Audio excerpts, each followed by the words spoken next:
नमस्कार, good morning दोस्तों, सुप्रभात, राधे राधे। आप सभी का स्वागत है आज की इस करंट अफेयर्स की क्लास में।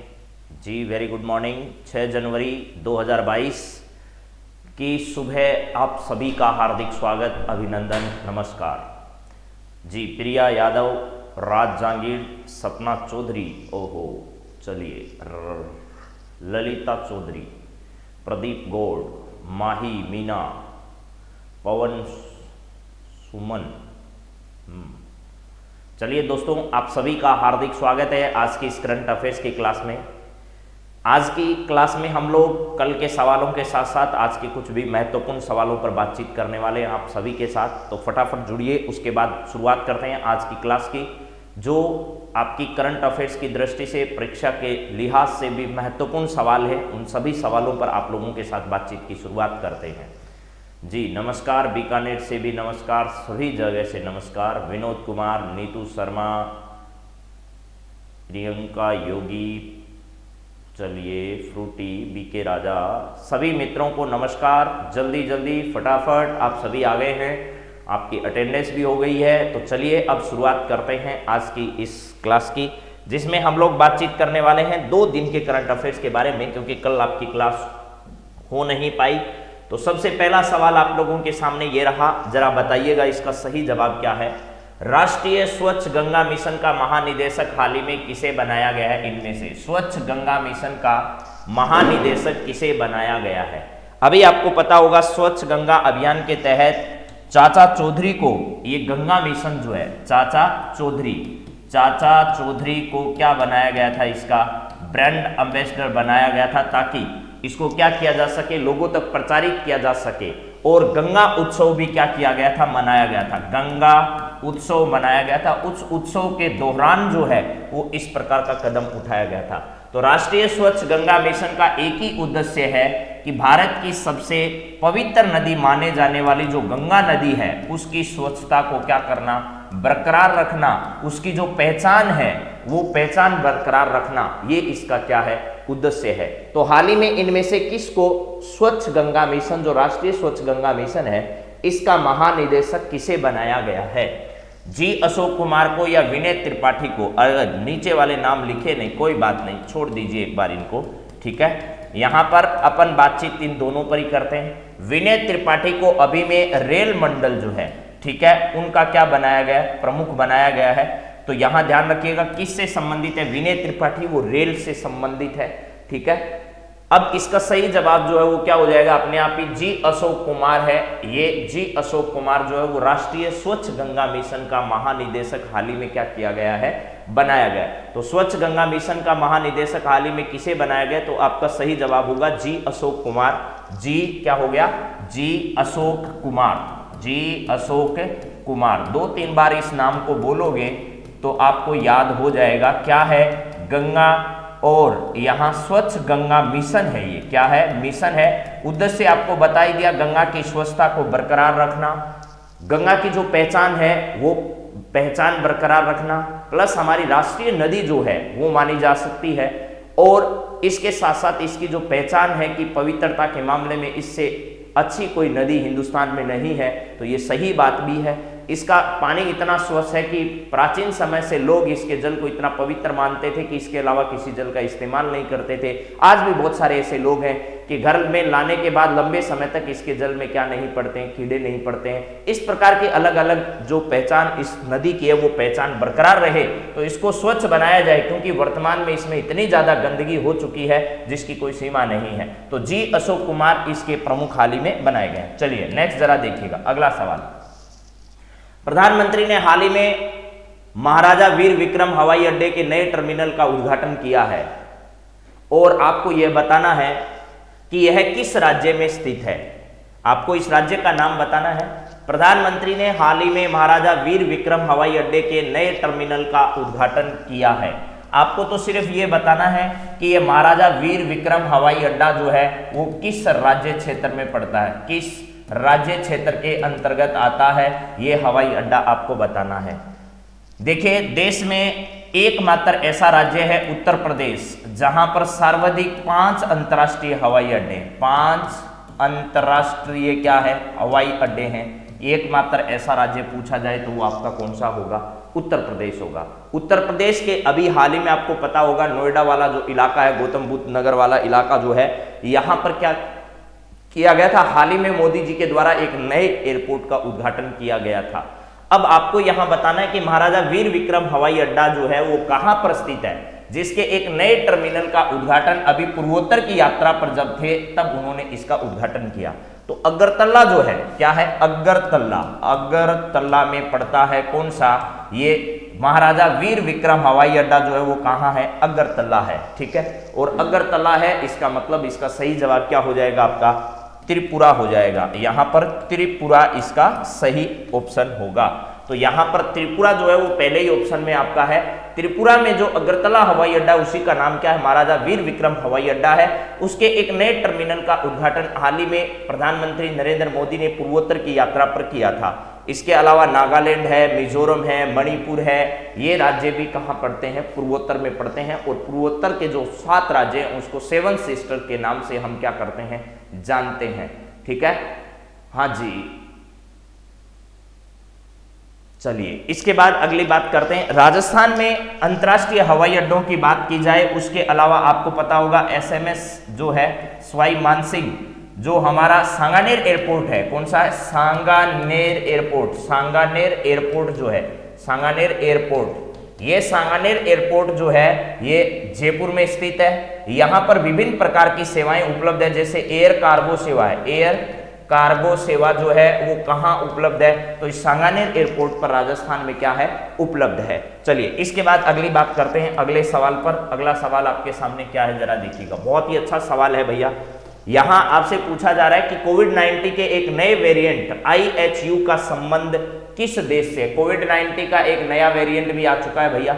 ठीक है, एक आप लोग ओमिक्रॉन से तो जूझ ही रहे हैं। ओमिक्रॉन, ये ओमिक्रॉन जो है वो अफ्रीकी देश है, बोत्सवाना। ठीक है, क्या है? अफ्रीकी देश है, अफ्रीकी देश, जिसका नाम क्या है? बोत्सवाना है। बोत्सवाना है, बोत्सवाना से संबंधित है। अब आपको बताना है एक नया वेरिएंट है वो भी आ चुका है। हाँ जी, सांगानेर एयरपोर्ट जो है वो अडानी ग्रुप के अंडर में है, अडानी ग्रुप उसकी देखरेख कर रहा है। और भारतीय जो एयरलाइन सेवा थी एयर इंडिया, उसको भी टाटा ग्रुप जो है, उस टाटा ग्रुप ने क्या कर लिया है? अधिग्रहित कर लिया है, या फिर ये कर लीजिएगा उसे ले लिया है। उसमें 100% स्वामित्व अब किसका है? टाटा ग्रुप का है। तो यहां पर एक नया वेरिएंट आया है, जिस वेरिएंट को आपने कहा है IHU। ठीक है, जिस प्रकार बोत्सवाना वेरिएंट को सबसे पहले B111256 ऐसे नाम दिया गया था, वैसे अभी तक इसको यही नाम दिया गया IHU। लेकिन अभी WHO ने इसका कोई दूसरा आधिकारिक नाम अगर घोषित कर देगा तो उस पर भी हम लोग बातचीत करेंगे। अभी जो वेरिएंट मिला है यह वेरिएंट IHU है, और यह IHU वेरिएंट जो है वो कौन से देश में प्राप्त हुआ है? तो फ्रांस देश में मिला है, ये ध्यान रखना। कौन से देश में? फ्रांस में मिला है, जहां आप लोगों को पता है पेरिस और पेरिस जलवायु समझौता भी याद होगा। पेरिस जलवायु समझौते को मानने से अमेरिका ने क्या कर दिया था? इनकार कर दिया था। अमेरिका इनकार कर रहा है, इसका मतलब इसमें UNO की जो भूमिका है, UNO को अपनी भूमिका को क्या करना चाहिए? सही से इस्तेमाल करना चाहिए। तो आप सभी इस बात को भी ध्यान रखिएगा। अभी अभी कहां पर नया वेरिएंट IHU जो है वो पाया गया है? तो अभी अभी फ्रांस में ये पाया गया है। भारत में इससे पहले डेल्टा वेरिएंट जो है वो क्या किया गया था? देखा गया था। चलिए इसके बाद नेक्स्ट बात करते हैं। अभी अभी आपको पता है क्रोएशिया वाला जो इलाका है, ठीक है, यूक्रेन का जो विवाद है, यूक्रेन और रूस विवाद जो है, यूक्रेन व क्या है? रूस का विवाद अभी बहुत चर्चा में चल रहा है, उस पर भी हम क्या करेंगे?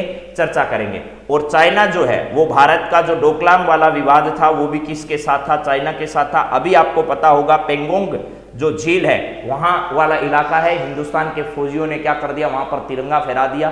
तो इस वजह से चीन को जलन होना स्वाभाविक है। तो इस प्रकार के जो प्रयास हैं इन इलाकों में लगातार दोनों देशों के माध्यम से किया जाता है। ठीक है, हाँ राकेश वर्मा जी, आज से आपको ये सब मिलना शुरू हो जाएगा। चलिए अगली बात करते हैं अगले सवाल पर। अगला सवाल आपके सामने क्या है जरा देखिएगा। ओमिश्योर क्या है? ओमिश्योर इनमें से क्या है? IHU तो एक वेरिएंट है, क्या है? कोविड 19 का IHU1 कहां पर खोजा गया या कहां पाया गया? फ्रांस में पाया गया। एक क्या है? ये वेरिएंट है। वेरिएंट का मतलब है ये जो कोविड 19 है, इस कोविड 19 का वायरस जो है SARS-CoV-2, SARS-CoV-2, ये वाला SARS-CoV-2 वायरस अपना म्यूटेंट्स जो है वो क्या करता रहता है? म्यूटेंट्स चेंज करता रहता है। यानी ये बहुरूपिया है, आप ये कह सकते हो। ये गिरगिट है, आप ये कह सकते हो, क्योंकि गिरगिट की तरह रंग बदलना इसकी आदत है। ये बहुरूपिया इसलिए कि अपने रूप को बदलने में इसे बिल्कुल भी संकोच नहीं आता है, इसलिए यह पूरी मानवता के लिए एक खतरा बना हुआ है वर्तमान में सबसे बड़ा। क्योंकि किसी भी देश को देख लीजिए, वो सब के सब देश इससे प्रभावित हैं, चाहे कोई सा भी देश आप उठाकर देख लीजिएगा, तो ये अपना रूप लगातार क्या करता रहता है? बदलता रहता है।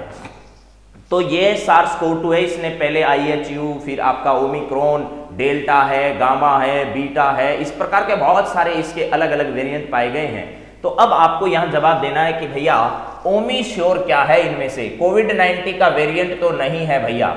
इसके बाद ओमिक्रॉन टेस्ट किट है या ओरल वैक्सीन है या कोविड 19 से संबंधित एक मोबाइल ऐप है। ये मोबाइल ऐप भी नहीं है और ये वैक्सीन भी नहीं है, ये ओमिक्रॉन का एक टेस्ट किट है, जिसके माध्यम से ओमिश्योर जो है ये एक आधिकारिक किट है। क्या है? आधिकारिक किट है, जिसे स्वीकृति मिल चुकी है, ये ध्यान रखना। ये क्या है? एक आधिकारिक किट है। आधिकारिक किट है जिसे क्या मिल चुकी है? अनुमति मिल चुकी है। अनुमति मिल चुकी है, ऐसा एक क्या है? किट है।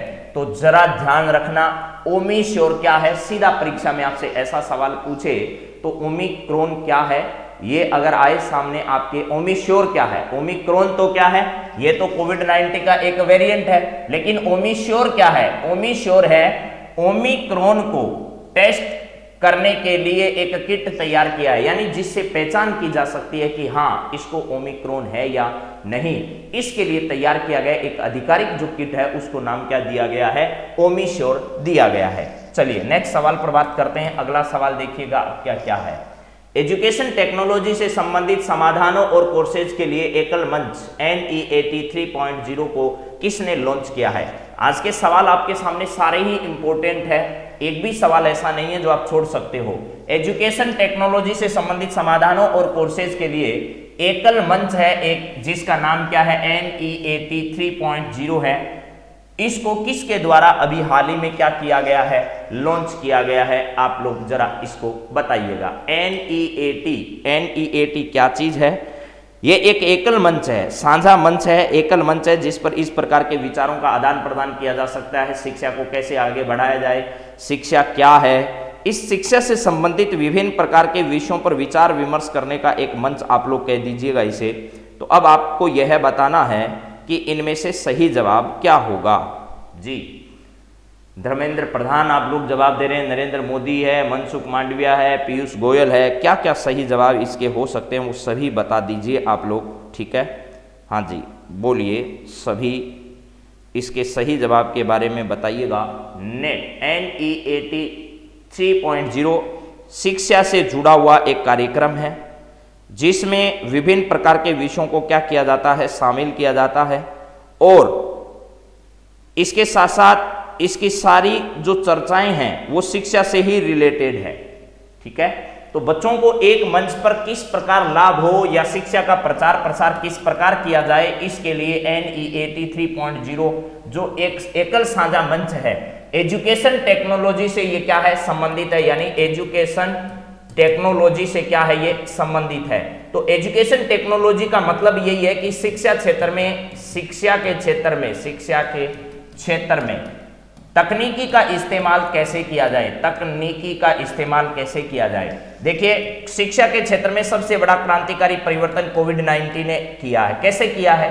कोविड 19 से पहले इतनी ज्यादा तकनीकों का इस्तेमाल होता भी था तो इतने व्यापक स्तर पर नहीं हो रहा था, लेकिन नेशनल एजुकेशन अलाइन जो 4 टेक्नोलॉजी वाला ये सिस्टम आया है NEAT जिसको अपन कह रहे हैं, इस टेक्नोलॉजी के सिस्टम के माध्यम से हम लोग एक दूसरे से जुड़ भी पा रहे हैं।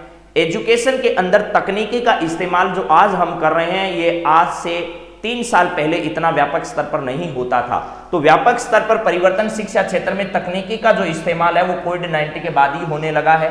तो शिक्षा के क्षेत्र में कैसे तकनीकी का इस्तेमाल और बढ़ाया जा सकता है, उसके लिए चलाया गया एक प्रोग्राम है, जिसका जो लॉन्च करने का कार्य है वो शिक्षा मंत्री धर्मेंद्र प्रधान ने किया है। आपको ये जानकारी होनी चाहिए, धर्मेंद्र प्रधान ने किया है, पीयूष गोयल ने ऐसा काम नहीं किया, नरेंद्र मोदी जी भी नहीं किया।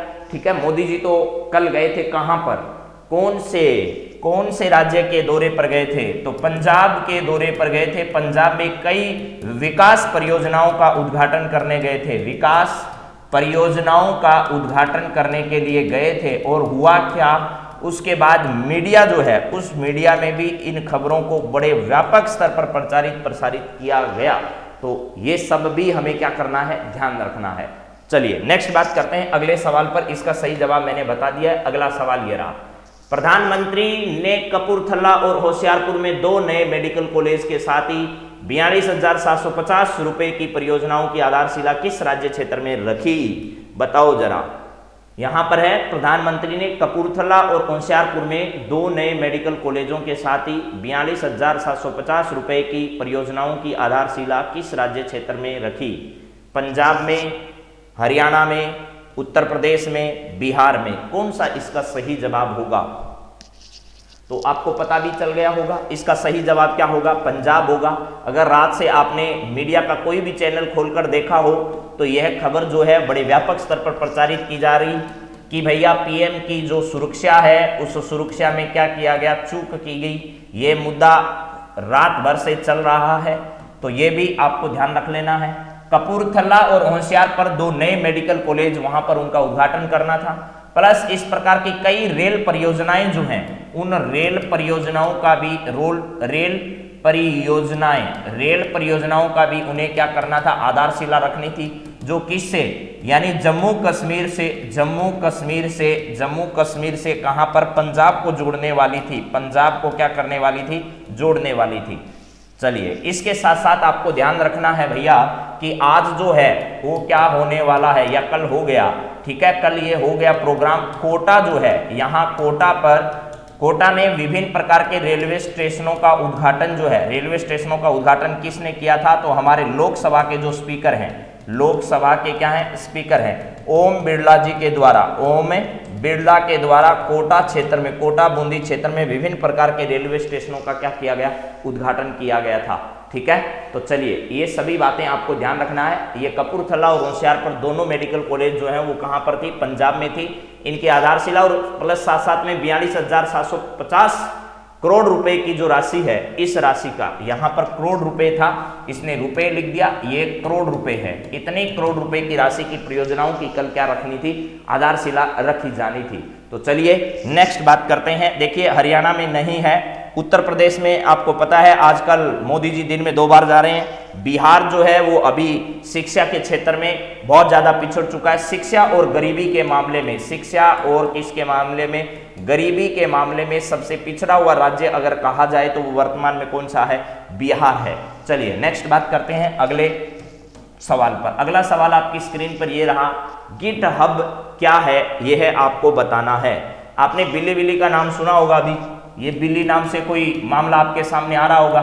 विली नहीं है, ध्यान रखना है, विली अलग है। ये विली तो चक्रवात का नाम है, विली किसका नाम है, चक्रवात का है। और ये विली चक्रवात अभी आपको वीडियो के एग्जाम में पूछा जा चुका है। ठीक है, चक्रवात, विली ये सब बातें, अभी टाइफून, ये कहां कहते हैं, इन सब चक्रवातों को आपसे पूछ लिया गया सवाल। लेकिन ध्यान रखिएगा कि बिली से लेकर के एक मामला है, राजस्थान पुलिस के मेरे दोस्त जो भी तैयारी कर रहे हैं, राजस्थान पुलिस की जो भी तैयारी कर रहे हैं वो इस पूरे मामले को जरूर देख लीजिएगा, क्योंकि आपके सिलेबस में जो महिला अपराध वाला हिस्सा है, उस महिला अपराध वाले हिस्से से रिलेटेड है ये वाला मामला। तो आप इसको बहुत ही अच्छे ढंग से क्या कर लीजिएगा, पढ़ लीजिएगा, क्योंकि हो सकता है ये एक तत्कालीन मुद्दा है, इससे जुड़कर जैसे मी टू अभियान पर सवाल पूछा जा चुका है, वैसे ही यहां से रिलेटेड कोई सवाल आपसे वो पूछ ले। तो अभी हाल ही में गिटहब नाम का एक क्या है, प्लेटफॉर्म है, इस गिटहब नाम के प्लेटफॉर्म पर विभिन्न प्रकार के ऐप्स का क्या किया जाता है, निर्माण किया जाता है। इस पर क्या किया जाता है, निर्माण किया जाता है और यहाँ विभिन्न लोग अपने ऐप्स को क्या करते हैं, शेयर करते हैं। उसकी जो कोडिंग होती है उसकी कोडिंग के बारे में यहाँ से जानकारियां लेते हैं। इसके तहत क्या कर दिया गया, विभिन्न प्रकार की जो एडिटिंग होती है इसकी एडिटिंग का इस्तेमाल करते हुए क्या किया गया, इस बिलीबिली ऐप के माध्यम से, इस प्रकार के 2-3 ऐपों के नाम आए हैं सामने। इन बिलीबिली नाम के ऐपों ने क्या कर दिया है, विभिन्न प्रकार की महिलाओं की जो खुद की पर्सनल फोटो थी उनका इस्तेमाल करते हुए क्या किया है, उनके खिलाफ अपराध का काम किया है। यानी उनकी फोटोओं के साथ बिक्री जैसे, उनके व्यापार जैसे शब्दों का इस्तेमाल किया गया है, प्लस उनके आपराधिक जो प्रवृत्तियां हैं उनको उजागर किया गया है। तो इस प्रकार के बहुत सारे मामले अब दर्ज हुए हैं भारत में भी और अलग अलग जगह भी। तो ये बिलीबिली जो है इस प्रकार का ऐप है जिस ऐप के माध्यम से क्या किया गया, महिलाओं की फोटोओं का इस्तेमाल करते हुए विभिन्न जगह पर उनके व्यापार और इसके साथ साथ अलग अलग प्रकार के व्यवहार की घटनाएं जो है वो सामने उजागर हुई है और महिलाओं ने इसको लेकर क्या किया है, मामले जो हैं वो दर्ज कराए हैं। बिलीबिली ऐप पर इन फोटोओं को इस तरीके से इस्तेमाल किया गया है, लेकिन ये बात पकड़ी कहां गई, तो ये बात पकड़ी गई जो है वो उसका नाम है गिटहब। ये सारे के सारे ऐप जो हैं वो अपनी कोडिंग का इस्तेमाल कहां पर करते हैं, इस गिटहब पर करते हैं। तो ये गिटहब जो है वो मोबाइल ऐप नहीं है, मोबाइल ऐप ये बिलीबिली जैसे हैं, ये एक रोबोट भी नहीं है, ये भी एक ड्रोन नहीं है, ये वेब आधारित एक सेवा है। ठीक है, ये वेब आधारित एक क्या है, सेवा है, यानी एक वेबसाइट समझ लीजिएगा गिटहब नाम की। यहाँ पर लाखों सैकड़ों लोग जो हैं वो अपनी कोडिंग का इस्तेमाल करते हुए विभिन्न प्रकार की चीजों को यहाँ पर क्या करते हैं, शेयर करते हैं। तो ये जो गिटहब है वो तो एक वेब आधारित सेवा है जो सभी प्रकार के ऐप डेवलपर्स को प्रदान की जा रही है, लेकिन ये ऐप डेवलपर्स जो हैं वो इस सेवा का जो है वो गलत इस्तेमाल करते हैं। महिलाओं के खिलाफ होने वाला जो शोषण की घटनाएं हैं उन शोषण की घटनाओं को इन्होंने अंजाम दिया है। अब गिटहब ने इन जितने भी इस प्रकार के ऐप ने ये काम किया था उन सबको यहाँ से क्या कर दिया गया, हटा दिया गया। तो आपको सही ध्यान रखना है, गिटहब तो वेब आधारित सेवा है और ये बिलीबिली कल के न्यूज़पेपर में अगर आपने देखा हो, मैं आपके साथ उस फोटो को शेयर भी कर दूंगा तो आप वहां पर भी उसको पढ़ लीजिएगा अच्छे से। चलिए नेक्स्ट बात करते हैं अगली, यानी साइबर जो अपराध है। यहां पर एक बात ध्यान रखना, साइबर अपराध जो है, साइबर अपराध, उस साइबर अपराध के मामले में आते हैं ये सभी के सभी इश्यू जो हैं वो किस अपराध में आते हैं, साइबर क्राइम जो है उस साइबर क्राइम में ये सारे के सामने मामले जो हैं सामने आते हैं, साइबर क्राइम में शामिल इनको किया जाता है। और भारत में साइबर क्राइम को लेकर विभिन्न प्रकार के कानून भी बन चुके हैं। अगला सवाल, अनाथों की माँ या अन्नाथाई भाई के रूप में जानी जाने वाली सामाजिक कार्यकर्ता सिंधताई सपकाला का निधन हो गया है, उनका संबंध इनमें से कहां से था। यानी अनाथ व्यक्तियों की सेवा करने के लिए जाने जाने वाली थी कौन, अनाथों की माँ जिसे कहा जाता था, ठीक है, अनाथाई जिसे कहा जाता था, अनाथाई बाई के नाम से, ये भाई नहीं है बाई है, के रूप में जाने जाने वाली सामाजिक कार्यकर्ता सिंधताई सपकाला इनका नाम था। सिंधताई सपकाला, सिंधताई सपकाला, सिंधताई सपकाला इनका क्या हो चुका है, निधन हो चुका है अभी हाल ही में। इनका संबंध ध्यान रखना पुणे महाराष्ट्र से था। कहां से, पुणे महाराष्ट्र से था। और अनाथ बच्चों के भविष्य के लिए इन्होंने बहुत काम किया। अनाथ बच्चों के भविष्य के लिए इन्होंने क्या किया है, बेहतरीन काम किया है, उनकी सेवा की है, उनकी शिक्षा की व्यवस्था की है, ये सारे प्रयास इन्होंने किए हैं। तो अभी हाल ही में ध्यान रखना इनका संबंध कहां से है, पुणे महाराष्ट्र से है। पुणे महाराष्ट्र से, जयपुर राजस्थान से नहीं है, अहमदाबाद गुजरात से नहीं है, भोपाल एमपी से भी नहीं है। इनका संबंध जो है वो पुणे महाराष्ट्र से है। चलिए अगला सवाल देखिए मेरे मित्रों क्या है, यहां पर है एप्सोस द्वारा जारी निराशा रिपोर्ट के अनुसार आशावादी दृष्टिकोण में भारत का स्थान कौन सा रहा, ये आपको बताना है। देखिए भैया सवाल को अच्छे से पढ़ लीजिए, दो शब्द हैं, एक आशा है और एक निराशा है। तो लोगों को निराशा होती है और होना भी स्वाभाविक है, क्योंकि कोविड-19 जैसा दौर जो अभी गुजरा है उसको लेकर बहुत सारे लोग जो हैं वो परेशान भी रहे हैं और बहुत सारी ऐसी घटनाएं भी घटी है जिनको लेकर के स्वाभाविक है कि लोग क्या हों, ज़्यादा से ज़्यादा इस प्रकार की सेवाओं से ग्रसित हों। तो अभी दुनिया में ऐसे बहुत सारे देश हैं जिनमें निराशा का स्तर बहुत ज़्यादा गिरा हुआ है, यानी वो बहुत ज़्यादा निराश हैं।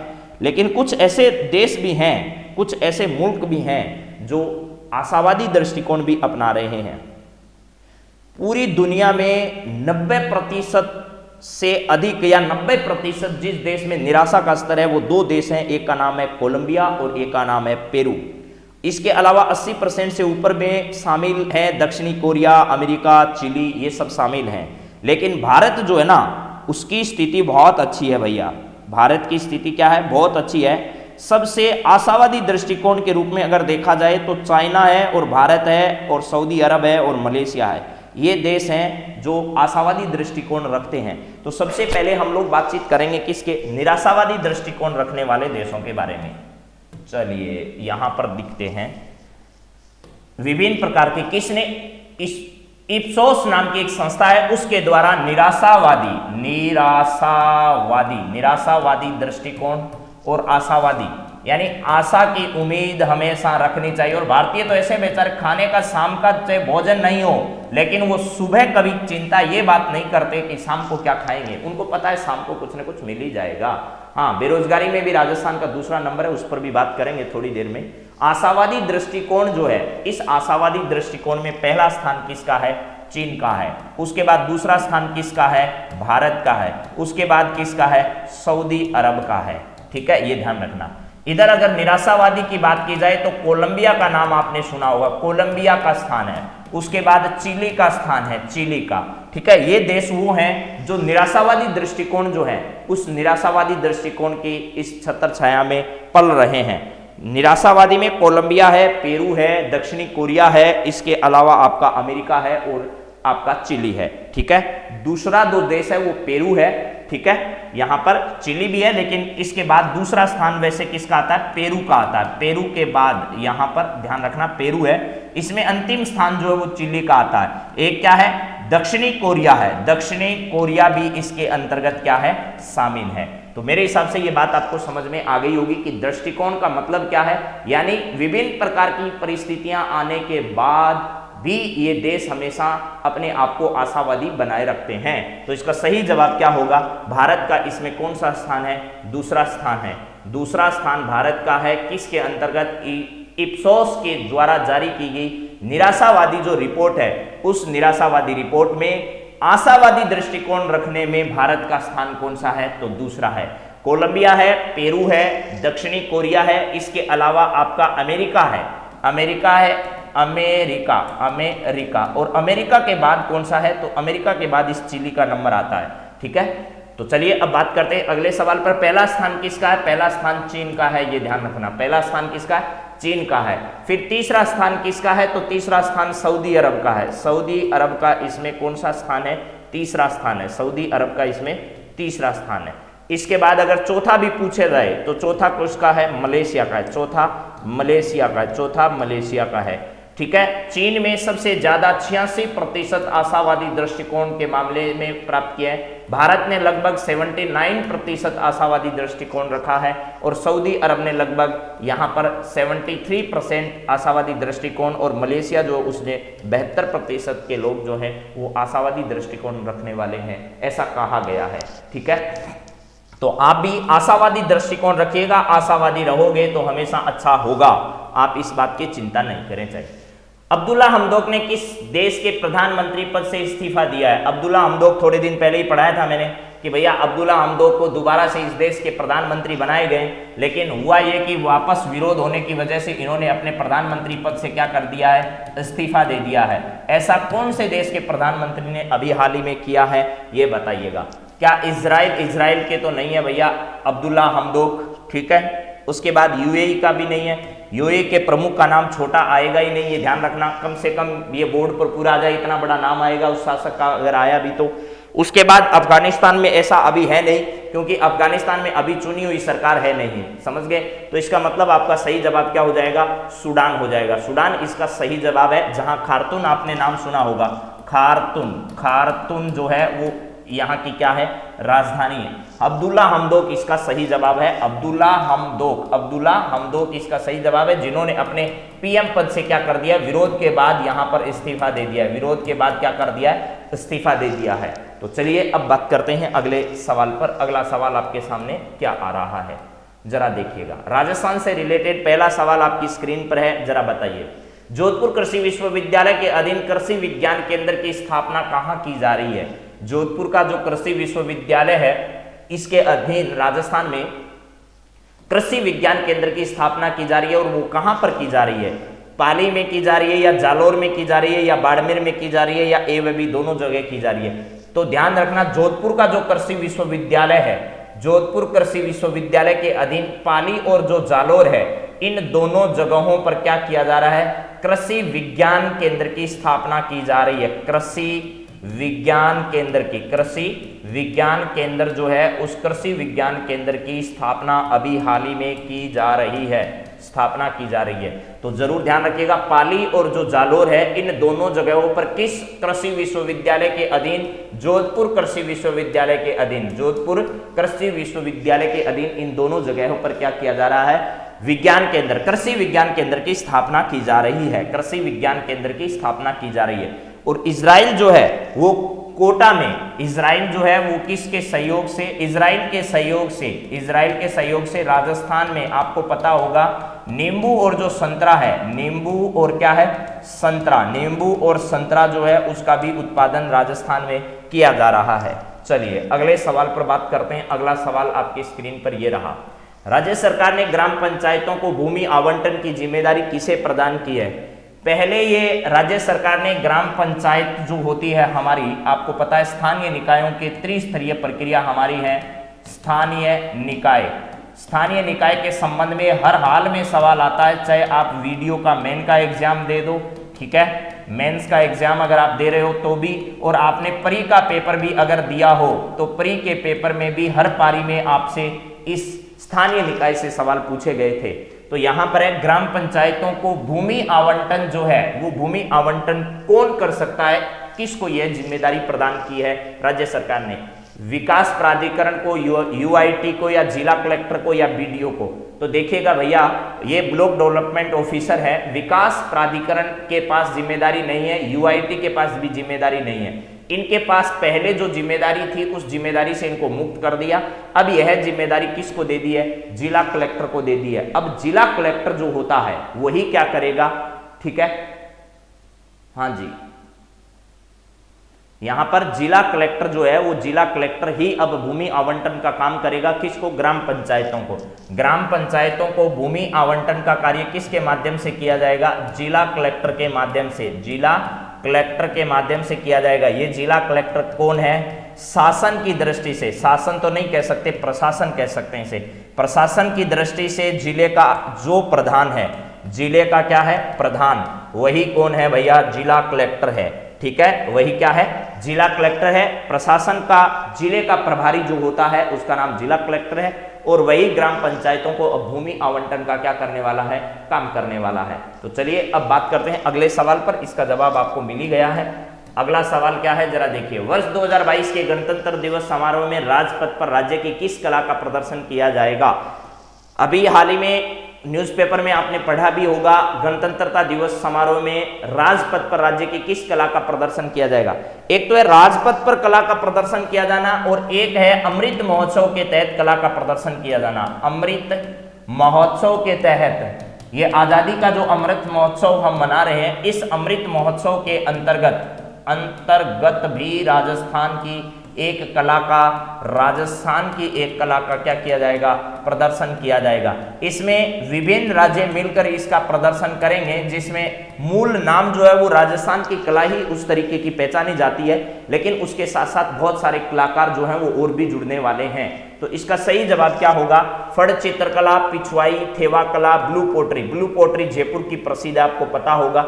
इसका सही जवाब है नाथ द्वारा की, आपकी जो नाथ द्वारा की जो क्या है? पिछवाइयां हैं, उन पिछवाइयों का प्रदर्शन गणतंत्रता दिवस में राजपथ समारोह में किया जाएगा।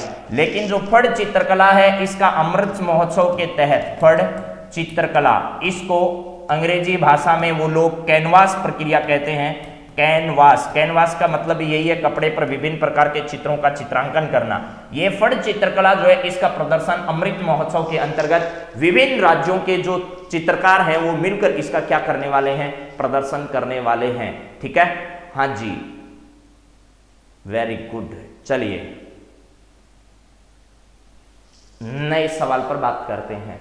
ठीक है, पिछवाइयों का मतलब आप सब लोग जानते हैं, नाथ द्वारा की प्रसिद्ध है। भगवान के पीछे पर्दे पर बनाए गए विभिन्न प्रकार के उनसे संबंधित जो चित्र होते हैं उनको क्या कहा जाता है, पिछवाइयां कहा जाता है। और यह सैकड़ों बार राजस्थान की परीक्षाओं में आ चुका है अलग अलग तरीके से। तो पिछवाई आपकी क्या है, ध्यान रखिएगा, नाथ द्वारा की प्रसिद्ध है। और गणतंत्रता दिवस जो समारोह होने वाला है उसमें इसे क्या किया जाएगा, प्रस्तुत किया जाएगा। ठीक है, हाँ जी, फड़ चित्रकला को भी जरूर ध्यान रखना आप लोग। फड़ चित्रकला जो है ये कहाँ, इसको अंग्रेजी में हम लोग कैनवास चित्रकला के नाम से भी क्या करते हैं, जानते हैं। पाबू जी की फड़ आपने सुनी होगी। ठीक है, देवनारायण जी की फड़ आपने सुनी होगी। देवनारायण जी की जो फड़ है, देवनारायण जी की जो फड़ है, देवनारायण जी, ठीक है, देवनारायण जी गुर्जर जो समाज है उसके आराध्य देव माने जाते हैं देवनारायण जी। इनकी जो फड़ है वो सबसे बड़ी और छोटी है। क्या है, बड़ी भी है और क्या है, छोटी भी। छोटी तो इसलिए होगी कि इन पर डाक टिकट जारी किया गया, डाक टिकट जारी किया गया है। ठीक है, तो चलिए अब बात करते हैं अगले सवाल पर। अगला सवाल क्या है जरा देखिएगा, ये रहा नेक्स्ट सवाल। कुरजा पक्षी के संरक्षण और संवर्धन पर अनुसंधान किसके द्वारा किया जाएगा। कुरजा जो पक्षी है वो वर्तमान में बड़ी मात्रा में राजस्थान आया है, आपको पता होगा। राजस्थान का एक गांव है जिसका नाम है खिंचन गांव जोधपुर। क्या है, खैफ और खिंचन, खिंचन गांव जोधपुर का है। खिंचन गांव कहां पर है, फलोदी जोधपुर में पड़ता है। ये फलोदी जोधपुर में पड़ता है। फलोदी जोधपुर जो है यहां पर आपका खिंचन गांव है। इसमें बड़ी मात्रा में अभी जो कुरजा पक्षी है वो यहां पर आता है, जिसे हम साइबेरियन क्रेन के नाम से भी क्या करते हैं यहां पर जानते हैं। इस प्रकार का देखने में ठीक वैसा ही लगता है जिस प्रकार साइबेरियन क्रेन होता है। तो इसमें आपको सही जवाब देना है कि कुरजा पक्षी के संरक्षण और संवर्धन और अनुसंधान के लिए किसको यह जिम्मेदारी अभी हाल ही में सौंपी गई है। अगर आपने कल का न्यूज़पेपर पढ़ा हो तो उसमें छपी है यह खबर। तो इसका सही जवाब क्या होगा कि अनुसंधान कार्य। पहले तो देखिए यह काम कौन करता था, तो पहले इसका काम कुरजा संरक्षण संस्थान जो थी वो इसका काम करती थी, लेकिन संरक्षण और संवर्धन पर अनुसंधान का कार्य जो है अभी हाल ही में काजरी जोधपुर को सौंपा गया नहीं, आफरी को सौंपा गया है नहीं, गंगा सिंह विश्वविद्यालय बीकानेर को सौंपा गया नहीं। इसका सही जवाब आपका होगा जयेंद्रान व्यास विश्वविद्यालय जोधपुर जो है वहां पर इसको यह जिम्मेदारी दी गई है। और वहां पर अब इसके लिए एक अनुसंधान केंद्र की स्थापना भी की जाएगी और अनुसंधान इस पर किया जाएगा। चलिए नेक्स्ट सवाल अगला आपके सामने ये रहा। TULIP the urban learning internship programme में प्रवेश के लिए किस शहर ने 100 स्मार्ट शहरों में प्रथम स्थान प्राप्त किया है। यह भी खबर आपने कल पढ़ी होगी न्यूज़पेपर में। The urban learning internship programme में प्रवेश के किस शहर में 100 स्मार्ट शहरों में प्रथम स्थान प्राप्त किया है अभी हाल ही में। अर्बन लर्निंग इंटर्नशिप एक प्रोग्राम है, उसमें प्रवेश के किस शहर ने 100 स्मार्ट शहरों में प्रथम स्थान हासिल किया है। तो राजस्थान के स्मार्ट शहर 4 हैं। राजस्थान में स्मार्ट शहर जो हैं, स्मार्ट शहर, ये स्मार्ट शहर कितने हैं, तो 4 हैं। चारों के नाम आपके सामने लिखे हैं, जयपुर है, कोटा है, अजमेर है, उदयपुर है। और अभी तो वीडियो के एग्जाम में आपसे रैंकिंग तक पूछ ली गई है, 5वां रैंकिंग किसे मिला था, तो आपने उसमें जवाब दिया भी होगा मेरे हिसाब से। ठीक है, तो 5वीं रैंकिंग के संबंध में आपसे एक सवाल पूछा गया था अभी वीडियो प्री के एग्जाम में पूछा गया था। तो स्मार्ट शहरों में प्रथम स्थान प्राप्त करने वाला जो है वो इनमें से कौन सा है। जयपुर है, कोटा है, अजमेर है, उदयपुर है, कौन सा इसका सही जवाब होगा। तो इसका सही जवाब मेरे मित्रों कोटा नहीं होगा, इसका सही जवाब आपका जयपुर होगा। क्या होगा, जयपुर ऐसा शहर है जो 100 स्मार्ट शहरों में इस ट्यूलिप प्रोग्राम के अंतर्गत क्या रहा है, प्रथम स्थान पर रहा है। तो ये 15 सवाल आपके सामने मैंने जो रखे हैं ये तो आज के महत्वपूर्ण सवाल थे। अब वो सवाल भी रख देता हूं जो कल की क्लास नहीं होने की वजह से नहीं हो पाए थे, लेकिन आज हम लोग उन पर बातचीत कर लेते हैं। ठीक है, चलिए ये पहला सवाल आपके सामने है, देख लीजिएगा जरा। थोड़ा जल्दी इसलिए कर रहे हैं क्योंकि सवाल ज़्यादा है, 30 सवालों पर हमें बातचीत करनी है इस क्लास में। तो आप लोग फटाफट जरा इन सभी सवालों को देखते जाइए। ठीक है, अगला सवाल है, हाल ही में oil and natural gas corporation की प्रथम महिला अध्यक्ष किसे बनाया गया है। ONGC इसका फुल फॉर्म है, आप जानते हैं इस बात को, क्या है ONGC महारत्न कंपनी है। ये क्या है, महारत्न कंपनी का दर्जा प्राप्त है इसे। तो आपको बताना है कि oil and natural gas corporation जो है इस कॉरपोरेशन की प्रथम महिला अध्यक्ष किसे बनाया गया है? तो ऑप्शन भी भाई एक है इसमें, तो आपको बिल्कुल भी दिक्कत नहीं आएगी इसमें, तो आप 100% पास हो। ठीक है, तो इसका सही जवाब क्या हो जाएगा? अलका मित्तल हो जाएगा, इसको याद कर लीजिएगा। ONGC जो एक oil and natural gas corporation company है, तेल शुद्धता और निकालने का काम जो कंपनी करती है, वो कंपनी आपके सामने है। आपको ध्यान रखना है अलका मित्तल पहली महिला अध्यक्ष इसकी बनाई गई है, यानी अतिरिक्त प्रभार इनको दिया गया, फिर भी अध्यक्ष के तौर पर यह महिला जो है वो इस कंपनी की प्रथम महिला अध्यक्ष मानी जाएगी। चलिए नेक्स्ट बात करते हैं, अगला सवाल क्या है जरा देखिएगा। फ्रांसीसी शिक्षक लुइस ब्रेल की याद में विश्व ब्रेल दिवस कब मनाया जाता है? तो ब्रेल तो आपने पढ़ा ही होगा, ब्रेल लिपि के बारे में जब आप छोटे थे तो आपकी क्लास में एक चैप्टर आया होगा, ठीक है, जिसमें ब्रेल लिपि के बारे में आपको पूरा समझाया जाता था। लुइस ब्रेल के बारे में आपको पूरी जानकारी उस इंग्लिश के चैप्टर में दी जाती थी। कैसे जिन बच्चों को दिखाई नहीं देता है वो कैसे शिक्षा प्राप्त करते हैं, उकेरे गए अंकों के माध्यम से, कैसे अपने हाथ के स्पर्श के माध्यम से ही ये सारी की सारी जो चीजें हैं वो हासिल कर ली जाती है। तो ये सारा काम जो है वो लुइस ब्रेल के प्रयासों से ही क्या हो पाया, संभव हो पाया। तो यहां पर पूछा गया है कि विश्व ब्रेल दिवस कब मनाया जाता है?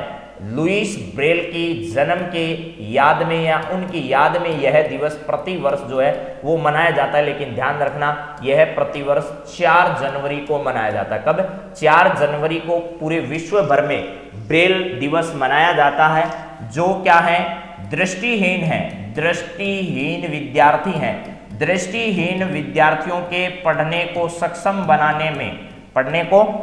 बनाने में महत्वपूर्ण भूमिका लुइस ब्रेल की रही है और इन्हीं के याद में 4 जनवरी को यह दिवस मनाया जाता है। अगला सवाल जरा देखिए क्या है, यहां पर है वह पहला राज्य या केंद्र शासित प्रदेश कौन सा है जिसके लिए केंद्र सरकार जिला सुशासन सूचकांक की स्थापना करने जा रही है? जिला, अभी देखो सुशासन सूचकांक पूरे देश भर का जारी किया गया था, आपको ये बताया था मैंने, और राजस्थान जो है उस राजस्थान को जो बी कैटेगरी है, यानी उसमें ABCD ऐसे कैटेगरी थी, उस बी में दूसरा स्थान प्राप्त हुआ है, दूसरा स्थान प्राप्त हुआ है। पहला स्थान किसका रहा है? मध्य प्रदेश का रहा है, ये ध्यान रखना। और इस बी वाले में ही 14 पैमानों के आधार पर क्या किया गया, इस सूचकांक को जारी किया गया, जिसमें से 3 पैमाने ऐसे थे, उन 3 पैमानों में राजस्थान प्रथम स्थान पर रहा है। राजस्थान किसने स्थान पर रहा है? प्रथम स्थान पर रहा है, जिसमें एक पर्यावरण है, सुरक्षा है, इस प्रकार के मामले हैं। तो जिला सुशासन सूचकांक की स्थापना करने जा रहा है ऐसा भारत का पहला जो केंद्र शासित प्रदेश या राज्य कौन सा है जहां पर केंद्र सरकार ऐसा कर रही है? तो उसका नाम क्या है? आपका जम्मू कश्मीर है। जम्मू कश्मीर में सरकार इस प्रकार का क्या कर रही है? प्रयास कर रही है कि जल्दी से जल्दी इस प्रकार की स्थापना की जा सके। लद्दाख नहीं है, ठीक है, यहां पर गोवा भी नहीं है और उत्तर प्रदेश भी नहीं है। चलिए नेक्स्ट सवाल पर बात करते हैं। हाल ही में आयुष मंत्री सर्बानंद सोनोवाल हार्टफुलनेस इंटरनेशनल योग अकादमी की आधारशिला कहां पर रखी है इन्होंने? जरा बताओ भैया, अगर आपने न्यूज देखी हो, ये सर्वानंद है, ये नींद नहीं है, सर्वानंद है। सर्बानंद सोनोवाल है जो हमारे कौन से मंत्री हैं भैया? आयुष मंत्री हैं। आयुष मंत्रालय जो है, आयुष मंत्रालय इनके हैंडओवर है। तो होने वाली हार्टफुलनेस इंटरनेशनल योग अकादमी जो है उसकी आधारशिला कहां पर रखी गई है? हैदराबाद में, हरिद्वार में, शिलोंग में, नई दिल्ली में? नई दिल्ली में नहीं रखी गई, शिलोंग में नहीं रखी गई, हरिद्वार में तो बाबा खुद बैठे हैं, तो हरिद्वार में जरूरत नहीं है कोई और अकादमी खोलने की। हरिद्वार के बाद इसका सही जवाब क्या है? हैदराबाद है। वही हैदराबाद है जिसने एकीकरण के समय सरदार पटेल को छकाया था, लेकिन उसके बाद सरदार पटेल ने जब अपना दमन सांभा तो हैदराबाद को ताकत के दम पर कहां विलय कर लिया गया? हिंदुस्तान में विलय कर लिया गया। यहां का निजाम जो था या नवाब जो था वो तो बहुत दयालु था, बहुत पैसे वाला था, बहुत संपत्ति थी उसके बाद, लेकिन उसके बावजूद उसका जो PM था वो हिंदुस्तान में शामिल होना नहीं चाहता था। लेकिन इस बात की जानकारी जब किसको पता चली? जब पटेल को पता चली तो पटेल ने इसे प्रयास किए कि भाई प्रधानमंत्री की एक न चली और उसके बाद इसका विलय हिंदुस्तान में कर लिया गया था।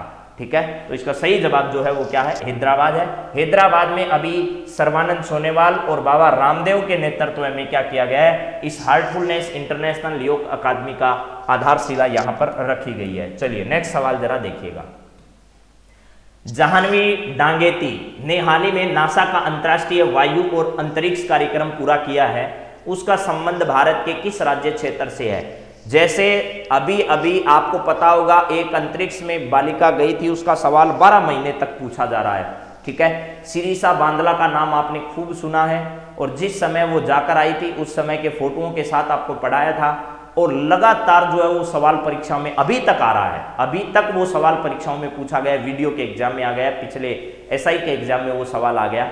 तो अभी जाह्नवी डांगेती ने हाल ही में नासा का एक अंतर्राष्ट्रीय मिशन है जो किसको लेकर है, यह है वायु और अंतरिक्ष कार्यक्रम को लेकर है, इसको पूरा किया है। इसका संबंध भारत के किस राज्य क्षेत्र से है? इसका मतलब वो बालिका क्या है, भारतीय मूल की है। और भारतीय मूल का कोई भी आदमी अंतरिक्ष में जाता है तो आपको वो याद करना ही पड़ेगा भैया, ठीक है। अंतरिक्ष में भारतीय मूल के व्यक्ति आपको पता होगा, एक का नाम आपने सुन रखा होगा, ठीक है, राकेश शर्मा, राकेश शर्मा है, ठीक है। इसके बाद में कल्पना चावला है, कल्पना चावला है, और इसके बाद सुनीता विलियम्स है, सुनीता विलियम्स है, और इसके साथ साथ ध्यान रखिएगा सिरिसा बांदला है, सिरिसा बांदला, ठीक है। ये सब नाम है, आपको भी ऐसा ही काम कोई करना है।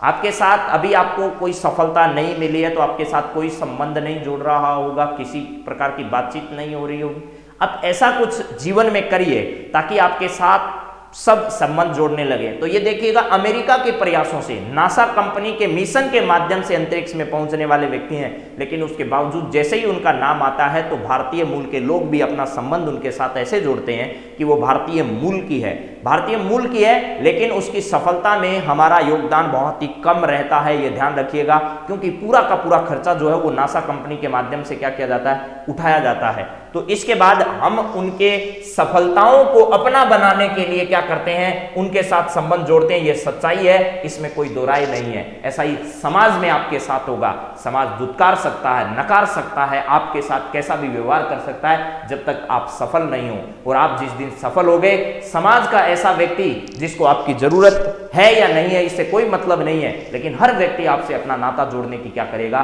कोशिश करेगा। आप किसी के बुआ के, फोंपे के, मौसे के, दूर के रिश्तेदार हो तो भी आपका जिक्र करते हुए वो संकोच नहीं करेगा। चलिए इसका सही जवाब क्या है, राजस्थान तो नहीं है भैया, इसका सही जवाब तमिलनाडु हो सकता है क्या, इसका सही जवाब गोवा हो सकता है क्या, इसका सही जवाब आंध्र प्रदेश हो सकता है क्या, गोवा इसका सही जवाब नहीं है। इन सब के बारे में आप पहले से जानते हो और इन पर आज तक सवाल पूछे जा रहे हैं विभिन्न प्रतियोगी परीक्षाओं में, तो आपको ये भी ध्यान रखने हैं और इनका भी ध्यान रखना है कि ये तमिलनाडु से तो नहीं है, इसका सही जवाब क्या है, आंध्र प्रदेश है। इसका सही जवाब क्या है, आंध्र प्रदेश इसका सही जवाब होगा। तो चलिए ठीक है, यहां पर आंध्र प्रदेश आपका सही जवाब हो जाएगा। रेड्डी साहब यहां के प्रमुख हैं, वर्तमान में राज्य के सीएम कौन है, तो रेड्डी साहब है, रेड्डी, ठीक है। एक पंजाब के चन्नी साहब हैं, पंजाब के चन्नी साहब ने कहा प्रधानमंत्री की सुरक्षा में जो चूक हुई है वो हमसे इस वजह से हो गई कि प्रधानमंत्री का रूट पहले से फिक्स नहीं था, ठीक है। तो ये फिक्स हो या ना हो, देश का प्रधानमंत्री है और जहां से एक मुख्यमंत्री गुजरता है उस रास्ते में भी कोई आ नहीं सकता, तो जहां देश का प्रधानमंत्री जिस रास्ते से गुजरता है उससे कैसे इतनी भीड़ इकट्ठी हो गई, ये भी सवालिया निशान सब लोग लगा भी रहे हैं और ये उचित भी है। देखिए कहीं भी अगर किसी सूबे का मुख्यमंत्री गुजरता है जिस रास्ते से, चाहे कितना भी ट्रैफिक क्यों ना हो, कितना भी ट्रैफिक क्यों ना हो, उस ट्रैफिक को भी क्या कर दिया जाता है, रोक दिया जाता है और उसके बाद मुख्यमंत्री जी वहां से धड़ाधड़ निकल जाते हैं। और बाद में इस तरीके की ये भी कोशिशें की जाती है कि जब चुनाव आता है तो इस प्रकार की सजाए जाते हैं कि भैया हमारे मुख्यमंत्री जो है वो ट्रैफिक पर रुकते हैं, वो सब करते हैं, लेकिन इस देश का प्रधानमंत्री है, उसके प्रोटोकॉल में तो ये सब आता ही है कि इस प्रकार की स्थितियां पैदा नहीं होनी चाहिए थी, उसके बावजूद ऐसा हुआ है। तो देश का पहला धुआं मुक्त राज्य, एलपीजी युक्त राज्य कौन सा है, यानी धुएं से मुक्त कब होगा, जब ज्यादा से ज्यादा लोग एलपीजी का इस्तेमाल करेंगे। लेकिन करें कैसे भैया, महंगा इतना हो गया है कि घरों में जो लोग इस्तेमाल करते थे वो लोगों ने तो धीरे धीरे बंद भी कर दिया है और वापस वही स्थितियां आनी शुरू हो चुकी है। तो देश का पहला ऐसा धुआं मुक्त राज्य कौन सा है, उस राज्य का आपको क्या बताना है, नाम बताना है। तो देश का पहला आपको यहां पर आंध्र प्रदेश का नाम जो मैंने अभी बताया था कि अंतर्राष्ट्रीय वायु और उसका संरक्षण से संबंधित है, तो हिमाचल प्रदेश जो है, हिमाचल प्रदेश जो है वो पहला राज्य है। हिमाचल प्रदेश वो पहला राज्य है जहां पर इस प्रकार के क्या किए जा रहे हैं, प्रयास किए जा रहे हैं। हिमाचल प्रदेश देश का पहला धुआं मुक्त राज्य है। क्या है, धुआं मुक्त राज्य है। और धुआं मुक्त है इसका मतलब वहां क्या प्रयोग होता है, ज्यादा से ज्यादा एलपीजी का इस्तेमाल किया जाता है। एलपीजी एक होता है एलपीजी, एक होता है सीएनजी, ठीक है। दोनों के बारे में ध्यान रखना भैया। इसमें मुख्यतः घटक जो होता है वो मेथेन होता है, इसमें मुख्य घटक जो होता है वो ब्यूटेन होता है। परीक्षाओं में छप चुके हैं, फर्स्ट ग्रेड जैसे एग्जाम के फर्स्ट पेपर में ये सवाल आया है। तो इसका सही जवाब आपने दे दिया है, हिमाचल प्रदेश इसका सही जवाब है। हाँ जी,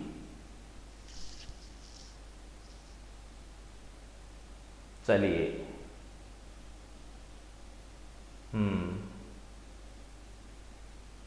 चलिए नेक्स्ट बात करते हैं अगले सवाल पर। अगला सवाल जरा देखिए क्या है। देश का पहला पेपरलेस हाईकोर्ट कौन सा बन गया भैया, पेपरलेस हाईकोर्ट अभी देश का पहला पेपरलेस हाईकोर्ट कौन सा बना है, उस हाईकोर्ट का आपको क्या बताना है, नाम बताना है। देश का पहला पेपरलेस हाईकोर्ट हाल ही में कहां पर बना है, कौन सा बना है, ये बताइए। देश का पहला पेपरलेस हाईकोर्ट कौन सा बना है, तो इसका सही जवाब चंडीगढ़ हाईकोर्ट नहीं है, पंजाब और किसका, हरियाणा का जो कोर्ट है वो चंडीगढ़ हाईकोर्ट है, राजस्थान का जोधपुर में हाईकोर्ट है, कलकत्ता हाईकोर्ट जो है वो बंगाल का है। इसके साथ साथ कलकत्ता हाईकोर्ट में जो आपका अंडमान और निकोबार जो है, अंडमान और क्या है, निकोबार का जो भी क्षेत्र है, निकोबार का जो न्यायिक क्षेत्र है वो भी किसके अंतर्गत आता है, कलकत्ता हाईकोर्ट के अंतर्गत आता है। तो ये सब नहीं है, ये भी नहीं है। इसका सही जवाब केरल हाईकोर्ट है, ये केरल हाईकोर्ट है। इसके अंतर्गत लक्षद्वीप जो है, लक्षद्वीप का न्यायिक क्षेत्र जो है वो न्यायिक क्षेत्र भी कौन सा है, तो आपको ध्यान रखना है केरल है। केरल के ही अधिकांश लोग जाकर किधर बसे हुए हैं, लक्षद्वीप में एक इस प्रकार की जनजातियां हैं जो इन द्वीपों में क्या करती है, निवास करती है। केरल से इनका ज्यादा संपर्क रहता है, विभिन्न प्रकार की यहाँ से जनजातियां जो है वो जाकर यहाँ बसी हुई है। तो इसका सही जवाब क्या है, केरल है। चलिए नेक्स्ट सवाल जरा देखिए क्या है। अगला सवाल आपकी स्क्रीन पर यह रहा, वह देश जिसने हाल ही में दुनिया की सबसे लंबी मेट्रो रेल लाइन का उद्घाटन किया है, उस देश का नाम क्या है। दुनिया में सबसे लंबी मेट्रो रेल लाइन का उद्घाटन जापान ने नहीं किया है, ठीक है। दक्षिण कोरिया और उत्तरी कोरिया में ऐसा है नहीं, आपको पता है। चलिए इसका सही जवाब क्या है, च्याओ म्याओ चीनी मिनी है, इन्होंने ऐसा काम कर दिया कि भैया दुनिया की सबसे लंबी मेट्रो रेल लाइन का क्या कर दिया, उद्घाटन इन चीनियों ने किया है।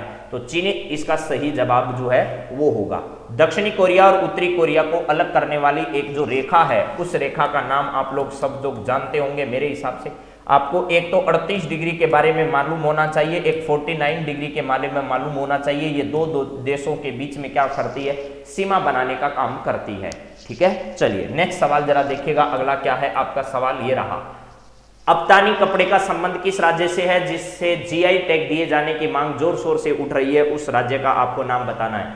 अप्तानी एक कपड़ा होता है, ठीक है, जैसे मखमल एक कपड़ा है, ठीक उसी प्रकार एक अप्तानी नाम का एक कपड़ा है। इसका किस राज्य से संबंध है जिसमें जीआई टैग दिए जाने की मांग उठ रही है। जीआई टैग देने के बाद इसकी जो पहचान है वो अलग अलग दुनिया भर के इलाकों में जाएगी, तो यहाँ आने वाला प्रत्येक व्यक्ति इस कपड़े को खरीदना चाहेगा, ठीक है।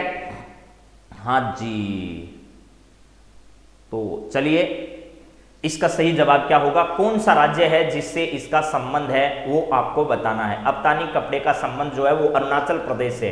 अरुणाचल प्रदेश में ये मांग उठ रही है कि हमारे अप्तानी जो कपड़ा है उसको ग्लोबल जो टैग होता है, ग्लोबल जो पहचान होती है वो प्रदान की जाए, ताकि इसके व्यापार में क्या हो सके, वृद्धि हो सके। ये इसका सही जवाब है।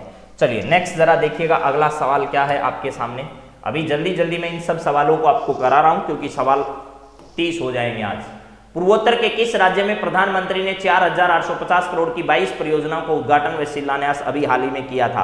तो ये सारी बात मैं आपको बता चुका हूं कि पूर्वोत्तर में अभी दौरे पर गए थे, उसमें उन्होंने अगरतला जो है, अगरतला जो है वहां पर तो इन्होंने क्या किया था, एक जो टर्मिनल है टर्मिनल, एयरपोर्ट के टर्मिनल का इन्होंने उद्घाटन किया था। इसके अलावा आपको ध्यान रखना है पूर्वोत्तर का एक राज्य है जिसका नाम है मणिपुर। क्या है?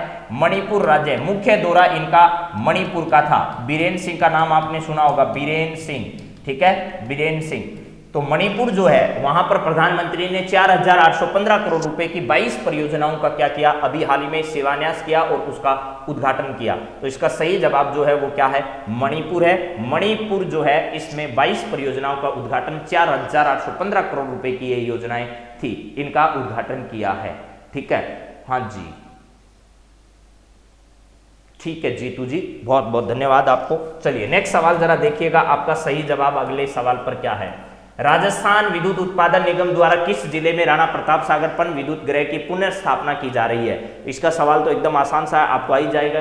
राणा प्रताप सागर जो है इसकी पुनः विद्युत गृह की उत्पादन जो है वो स्थापना यहाँ पर की जा रही है। तो ये कहाँ पर है? रावतभाटा चित्तौड़गढ़ के अंतर्गत है। और राजस्थान विद्युत उत्पादन निगम द्वारा यहाँ पर वापस बिजली का उत्पादन जो है वो क्या किया जा रहा है? शुरू किया जा रहा है। तो इसका सही जवाब रावतभाटा आपका क्या है? चित्तौड़गढ़ है। अगला सवाल जरा देखिएगा। पत्रिका समूह द्वारा घोषित किए गए सृजनात्मक साहित्य पुरस्कारों के संदर्भ में सत्य कथन आपको बताना है। प्रथम पुरस्कार जो है वो कविता के लिए, कविता जो है इनका संग्रह है जिसका नाम है प्रवासी प्रिया। प्रवासी प्रिया कविता के लिए प्रथम पुरस्कार जो है वो अनामिका को दिया गया। प्रवासी नाम की एक कविता इन्होंने जो लिखी उस कविता के लिए क्या दिया गया है? प्रथम पुरस्कार राजस्थान पत्रिका द्वारा किसको दिया गया? अनामिका को दिया गया। प्रवासी प्रिया उनकी कविता है। और ये जो दूसरा पुरस्कार है, ये दूसरा पुरस्कार दूसरी कैटेगरी में है, इस कैटेगरी में नहीं है, ध्यान रखना है। ये है प्रथम पुरस्कार, तो कविता जो है उसके लिए दिया गया है। और कहानी के लिए प्रथम पुरस्कार नहीं है, दूसरा पुरस्कार किसके लिए दिया गया? शकीला बानो को दिया गया है। मासूम जीवन नाम की उनकी जो रचना है उसके लिए दिया गया है। तो इसका मतलब ये दोनों कथन आपके क्या हैं? सही हैं। यानी कविता संग्रह के लिए प्रथम पुरस्कार अनामिका को दिया गया है, कहानी के लिए दूसरा पुरस्कार शकीला बानो को दिया गया, उनकी कहानी है मासूम जीवन उसके लिए। और ये झाबरमल स्मृति जो संस्थान है उसके द्वारा ये सारे पुरस्कार दिए जाते हैं पत्रिका समूह द्वारा। लेकिन परीक्षा के लिहाज से ये इतने इंपॉर्टेंट नहीं है। परीक्षा की दृष्टि से जो इंपॉर्टेंट है वो मैंने आपको करा दिया। साहित्य अकादमी पुरस्कार है, आगामी पेपर में पक्का आएगा वो सवाल जो मिठेश निर्मोही को दिया गया है। ठीक है, मिठेश निर्मोही को जो दिया गया, जोधपुर के रहने वाले मिठेश निर्मोही, वो याद करिएगा, ये याद करने की जरूरत भी आपको नहीं है। चलिए अगला सवाल देखिएगा क्या है। 2012 की पशु गणना में राज्य में पशु ऊंट की संख्या लगभग 4 लाख थी। वहीं 2019 में 37% घटकर कितने रह गए हैं ऊंट? यह आपको बताना है। राज्य में ऊंटों की जो जनसंख्या है वो लगातार क्या हो रही है? कम होती जा रही है। 4 लाख थी, वहीं 2019 में 37% घटकर कितनी रह गई है ये आपको बताना है। तो 37 से घटकर यानी 4 लाख से घटकर 1 लाख तो नहीं हुई होगी, 1 लाख तो नहीं हुई होगी मेरे हिसाब से। तो कितनी घटी है? 2,05,000, 2,05,000 भी नहीं हुई होगी। तो इसका सही जवाब है 2,52,000 हो गई है भैया। यानी ऊंटों की संख्या में लगातार क्या होती जा रही है? गिरावट। 2,52,000 जो है वो ऊंट जो हैं वो आपके हो गए हैं। पूरे राजस्थान की अगर बात की जाए तो लगातार संख्या में गिरावट आ रही है। राजस्थान का राज्य पशु जो है वो होने के बावजूद भी अभी ऊंट महोत्सव जो है वो मनाया जाना है। आपको पता होगा ऊंट महोत्सव जो है वो मनाया जाना है। ऊंट महोत्सव के साथ साथ ही बर्ड महोत्सव जो है, बर्ड महोत्सव जो है उसका भी यहाँ पर क्या किया जाना है? आयोजन किया जाना है। आपको ये भी पता होगा कि अभी माउंट आबू में शरद महोत्सव जो है, शरद महोत्सव, इन महोत्सवों को याद कर लेना भैया, पर्यटन की दृष्टि से बहुत महत्वपूर्ण है और अभी हाल ही में संपन्न हुए हैं। तो आपसे आगे अभी जो वीडियो का मेंस का एग्जाम है या फिर जो आपका पुलिस का एग्जाम है, उन एग्जाम में इस पर सवाल आपसे पूछे जा सकते हैं। ठीक है, चलिए यहाँ पर है 2,52,000 जो है वो ऊंट अब बचे हैं। 2019 की जनसंख्या के अनुसार जो गणना हुई है, 2012 के बाद 2019 में जो गणना की गई है उसके अनुसार ये मामला सामने आया है। ठीक है, चलिए ऊंटों की जो खाल होती है उस पर सोने की जड़ाई करने का काम उस्ता कला कहलाता है। आप लोग ये भी जानते हैं उस्ता कला कहलाती है। ठीक है, और उसकी जो चमड़ी है उस पर विभिन्न प्रकार के बालों को काटने की जो कला है उसे क्या कहते हैं? जट कतराई कला के नाम से जाना जाता है। चलिए नेक्स्ट बात करते हैं, आपके सामने है अगला सवाल क्या है। राजस्थान में 15 से 18 वर्ष तक के बच्चों के टीकाकरण अभियान का शुभारंभ मुख्यमंत्री ने कहां से किया था? पूरे देश भर में 15 से 18 वर्ष तक के बच्चों के टीकाकरण अभियान की शुरुआत हो चुकी है। आप लोग ये जानते हैं कितनी जनवरी से इस अभियान की शुरुआत की, पहले तो ये बताइए। क्यों बताइए? क्योंकि प्रधानमंत्री मोदी ने ये वो कहते हैं ना, टेर दे देकर, हिला मार मार कर ये कहा था कि भैया इतनी जनवरी से हम बच्चे जो 15 वर्ष से 18 वर्ष तक है उनको टीकाकरण अभियान की शुरुआत करेंगे। लेकिन राजस्थान में मुख्यमंत्री ने इस अभियान की शुरुआत कहाँ से की, आपको ये बताना है। मानसरोवर जयपुर से, सांगानेर जयपुर से, गणगौरी बाजार जयपुर से, अलवर से, कहां से शुरुआत किया इसकी? तो आप लोग जवाब दे सकते हैं 3 जनवरी 2022 से। वेरी गुड, आपने सही जवाब दिया। 3 जनवरी 2022 इससे इसकी शुरुआत की गई थी। लेकिन कहां से की गई? मानसरोवर जयपुर से नहीं, सांगानेर जयपुर से नहीं, गणगौरी जो बाजार है वहां पर क्या किया गया था, इसका उद्घाटन किया गया था। गणगौरी बाजार जो है यहां पर एक विद्यालय है, क्या है? एक विद्यालय है। उस विद्यालय से क्या किया गया था? गणगौरी बाजार में एक बालिका विद्यालय है, उस बालिका विद्यालय से मुख्यमंत्री द्वारा इस अभियान की क्या की गई थी? शुरुआत की गई थी। ये ध्यान रखना, ठीक है। चलिए नेक्स्ट सवाल आपके सामने, आज का अंतिम सवाल मैं रखने जा रहा हूं, जरा देखिएगा क्या है। Centre for monitoring Indian economy की रिपोर्ट के मुताबिक देश में बेरोजगारी के मामले में राजस्थान का स्थान कौन सा है? कौन सा है?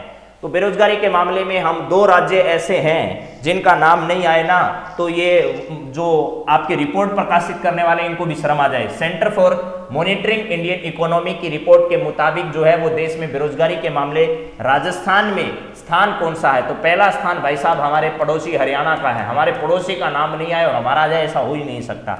दूसरा स्थान किसका है? दूसरा स्थान है राजस्थान का। राजस्थान के बेरोजगारी का आलम यह है, जुमले दे देकर बेरोजगारों को परेशान किया जा रहा है, ठीक है भाई। कहने को नाम 1 लाख रोजगार दिए हैं सरकार ने, लेकिन दिया किसको है? ऐसा एक आदमी भी आपको मिलेगा नहीं। तो इसका सही जवाब जो है वो क्या है? दूसरा स्थान है राजस्थान का। पूरे देश में बेरोजगारी की अगर बात की जाए तो दूसरा स्थान राजस्थान का और पहला स्थान किसका है? हरियाणा का है। हरियाणा और राजस्थान, तो ये दोनों बातें आपको परीक्षा के लिहाज से क्या करनी है? याद रखनी है। मेरी तरफ से आप लोगों को आज की क्लास में ये बातें बताई है, ये मेरे हिसाब से आपको समझ में आई होगी। कल की क्लास में फिर आप लोगों से कुछ नए सवालों के साथ मुलाकात करेंगे। आज से आप लोगों की इसकी PDF वीडियो सब मिलनी शुरू हो जाएगी। आप धैर्य बनाकर रखिए, शाम तक आपके पास इस क्लास की PDF पहुंच जाएगी। तो आप सभी निश्चित तौर पर विस्तृत रूप में भी मैं कोशिश करूंगा कि हैंड रिटन नोट्स भी आप लोगों तक दिन ब दिन पहुंचते रहें। तो आप सभी इन सभी बातों को ध्यान में रखते हुए लगातार हमारे इस प्रयास में आप हमारे साथ जुड़े रहें। आप सभी का बहुत बहुत धन्यवाद आज की क्लास से जुड़ने के लिए। कल फिर मुलाकात करेंगे, तब तक have a nice day. Thank you दोस्तों।